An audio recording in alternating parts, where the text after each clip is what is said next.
নমস্কার। আজকে হচ্ছে তৃতীয় দিনের প্রশিক্ষণ। সেটা কি হবে?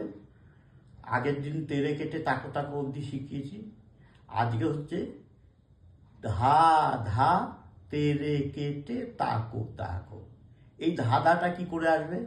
অনেক আগে ভিডিওতে আমি বলেছিলাম এটাকে ঘে আর এটাকে গে বলে। এই ঘে গেটাকে ঘে আর তার সাথে তা একসাথে যোগ হলেই ধা। আর ধাঁধা কি দুটো, ধা ধা ধা ধা।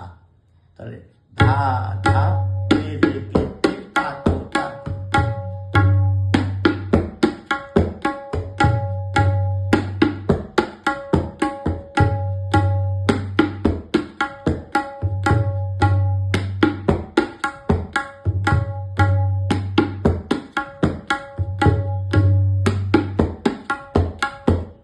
এই ধাঁধা যখন প্রথমে মারছি, এটা আবার শেষেও মারা যায়, মারতে হবে আর কি, ওটা রেয়াজের জন্য। যেরকম ধা ধা তেরে